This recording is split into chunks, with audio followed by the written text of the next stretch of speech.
Today, I'd like to share a storytelling secret with you. A little tip that we can use to create compelling anti-hero characters for film or TV. Since the days of Aristotle and the great Greek writers, storytellers have given their characters fatal flaws and various weaknesses. However, what I'm going to suggest to you today is you don't just give your characters a flaw, you give them a great big whopping sin. There are 7 deadly sins, Captain. I'm going to give you a whirlwind tour Of some of the great film and television characters who haven't just had flaws, they've actively sinned. This is Scriptfellas' 7 Sins character system. Let's get stuck in. So number 1, this guy, Walter White. What do you think is his sin? He's a drug dealer. He's greedy, right? He earns tons of money. Greed is his sin. Where does Walter White show any signs of materialism? Is he interested in money as a way of expressing himself? Well, yes, but only so much as it fuels his pride and his need for self-esteem. I would argue that Walter White's primary sin is in fact Pride. it's there at the beginning. Jesse is making some low-grade meth, but Walter is not having any of that. He wants to make some premium-grade blue meth, the best meth that's ever been invented. This is glass grade. The whole series really is about a battle between his pride and his caution. His caution of not wanting to get caught, but his pride it wants to stand up and say, this is me. And the accumulation is when he finally tells his wife who he is and says this line, beaming with pride. You clearly don't know who you're talking to, so let me clue you in. I am not in danger, Skylar. I am the danger. A guy opens his door and gets shot, and you think that of me? No. I am the one who knocks. What about this guy?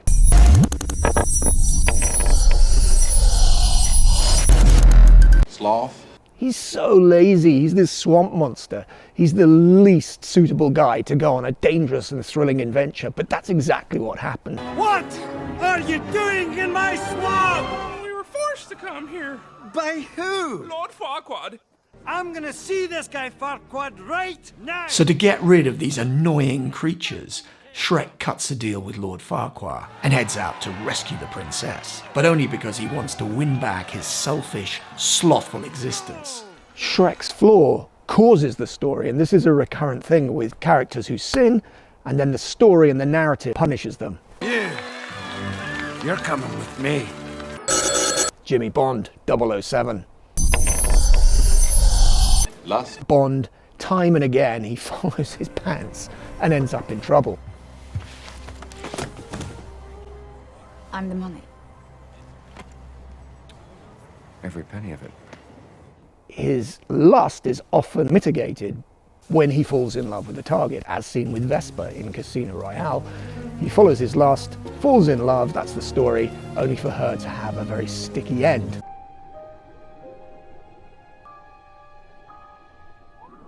So we've got 007, Shrek, Indiana Jones.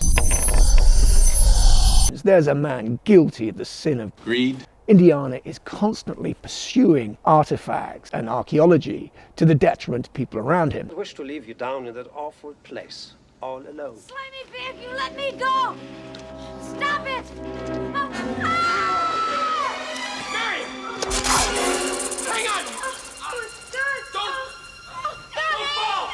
And you could say that in the final movie, I only count the first 3 movies as being the Indiana Jones movie, the 4th one, let's not talk about that. But in the final movie, The Last Crusade, he has a choice. Do I go for the Holy Grail, or do I take the hand of my father? Indiana, let it go. And he makes the right choice, unlike his companion. Your other hand, honey, I can't hold you. Let's talk about Renton then. This guy here from Trainspotting. His total sin is Gluttony. and a love of heroin. What's on the menu this evening, sir? Your favorite dish? Would sir care for a starter, some garlic bread perhaps? No, thank you. I'll proceed directly to the intravenous injection of hard drugs, please. The whole story is driven by Renton's temptation to sin and indulge his passion for heroin. When the movie was released in the 90s, many critics accused it of glamorizing heroin. They were missing the point. In having the courage to actually show the highs of the heroin culture, it was that much more believable when, after the honeymoon, we saw the characters descend into the abyss of addiction and death and AIDS and all of it. But the good times couldn't last forever. I think Alison had been screaming all day. She might have been screaming for a week for all I knew. Alison! Please! Cool, dude! Everyone's gonna be just fine. Nothing could have been further from the truth. I challenge anyone to come out of that movie and think, you know what I really need to do is go and score some heroin. It's an absolute indictment. For our penultimate sin, let's look at Joel Schumacher's 1993 Falling Down, a controversial film that I don't think would get made these days. You have to order something from the lunch menu. I don't want lunch.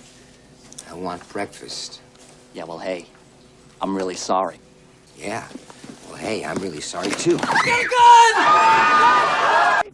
There is no doubt about what his flaw is. It's 100% hardcore. Wrath?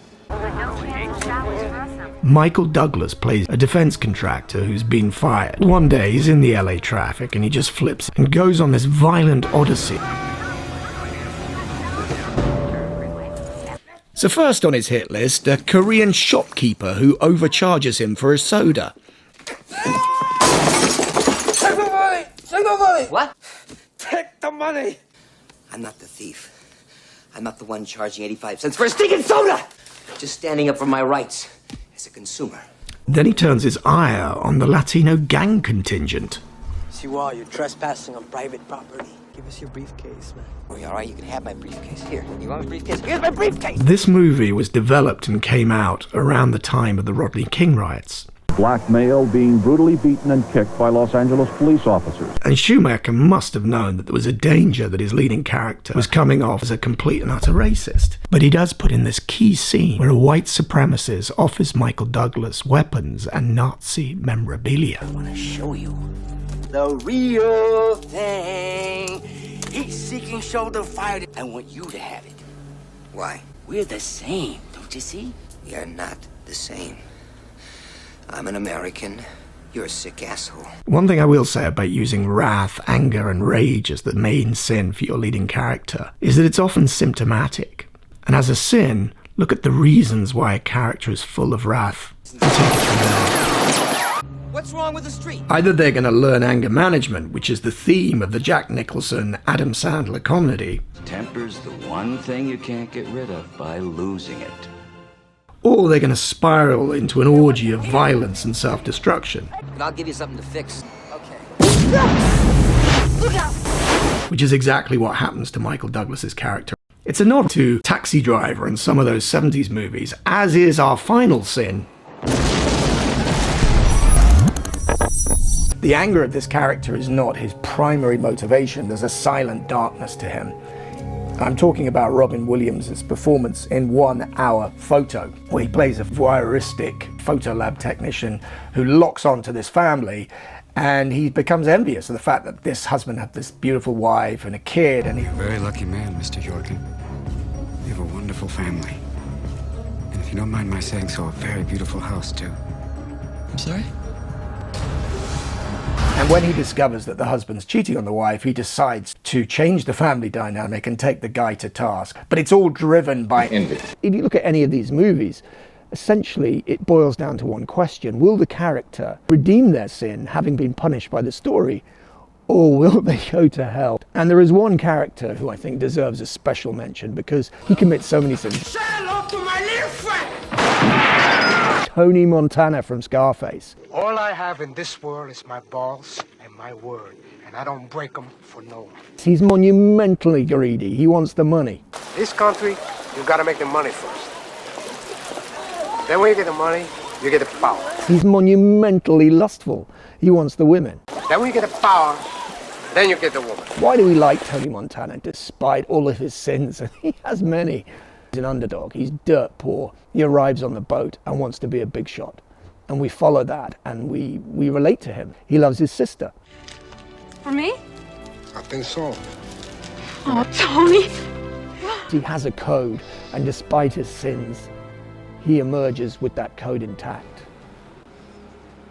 That's it. Olvide eso. Mandamos este tipo solo. What do you think I am? You think I killed 2 kids and a woman?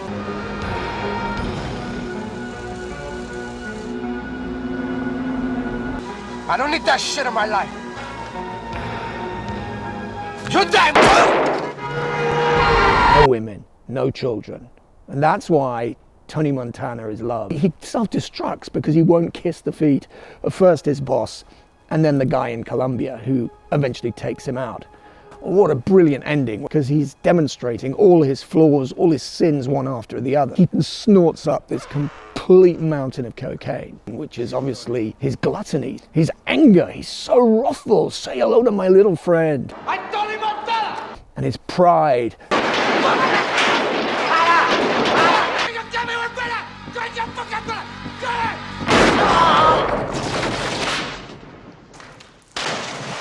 So next time you're creating a character for television or film, think one of these sins and how the story happens because of that sin.